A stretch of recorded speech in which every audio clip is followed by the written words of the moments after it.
ሳውዝ አፍሪካ ውስጥ እንደተለመደው ኢትዮጵያኖች እየተገደሉ ነው፣ አፍሪካኖች እየተገደሉ ነው ጋይስ። ሳውዝ አፍሪካ እኮ አፍሪካ ውስጥ ያለች አይመስልም በዚህ ሰዓት፣ የሆነ ዩሮፕ ውስጥ ወይ ደግሞ ትልቅ ኮንቲነንት ውስጥ ያለች ነው የሚመስለው እና አፍሪካ ውስጥ መሆናቸውን አይ ቲንክ ረስቷል መሰለኝና በቁማቸው እያቃጠላቸው በማረም እያላቸው እየለመናቸው ሴቶችን ከሆስፒታል እያስወጡ እየገደላቸው በጣም የሚያስጠላ ነገር ነው እየሆነ ያለው ማለት ነው። አሁን እዚህ ጋር ያለችው ወንዲቱን ሴት ብቻ አላቅም we are tired of you ሀገራችን ለቃችሁቱ በእናንተ ምክንያቱ የስራ እድላችን የተያዘው ምናምን ብላ ታወራለች ማለት ነውና ሁሉም ደግሞ አንድ አይነት አስተሳሰብ ነው ያላቸው። አንድ የተሻለ ሰው የለም። ኢቭን መሪያቸው ራሱ ማለት ነው ሶሪ እና መሪያቸው ራሱ አፍሪካኖችን አይወዷቸውም ማለት ነው።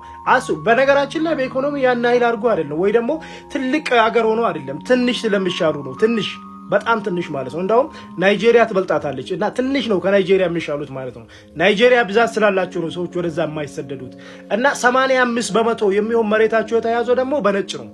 they know this ግን ጥቁሮች ላይ ሲሆን ይበረታሉ ማለት ነውና ጥቁር የማይገባበት ከተማ አለ እዛው ሳውዝ አፍሪካ ውስጥ ነው ማለት ነውና የሚገርማችሁ ነገር እነሱ ግን ጥቁሮችን ነው የሚያዩቸው፣ በቁም የሚያቃጥላቸው፣ በጎማ የሚያቃጥላቸው። እዚህ ጋር ተሰብስቦ ጥቁሮች ከከተማችን ይውጣልን ሁሉም ነገር በሀገራችን ልጆች ይደረግ ሲሉ ማለት ነው የሚሰሩ ነው የሚመስሉት። ሰነፎች ናቸው በነገራችን ላይ አገራቸውን ያቆሙት ስደተኞች ናቸው።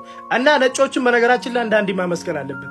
ያኔ ያ ፖሊስ ጆርጅ ፍሎይድን አንገቱ ላይ ሆኖ ሲገለው ማለት ነው እኛ ጥቁሮች ስለሆኑ ወይ ደግሞ የበታችነት ስለሚሰማን ነገሮቹን በጣም አጋነን ነበር። ጥሩ ነገር ነው እያልኩኝ አይደለም፣ ግን በጣም አጋነን ነበር። እዚህ ግን በጎማ እያቃጠለ እየለመነ እያለ ሰዎችን ሲገሉ ያን ያህል ሪያክት አናደርግም ማለት ነው። ግን ያኔ ነጭ ስለሆነ ነገሮችን በጣም ስለምናጋነን ነው። ይሄም የሆነበት ደግሞ የበታችነት ስላለብን ማለት ነውና እኔ አም ሶሪ ነጭ ሬሲስት ይሻለኛል፣ ነጭ እንትን ይሻለኛል፣ ነጭ ዘረኛ ይሻለኛል ከእንደዚህ አይነት ሰዎች ማለት ነው።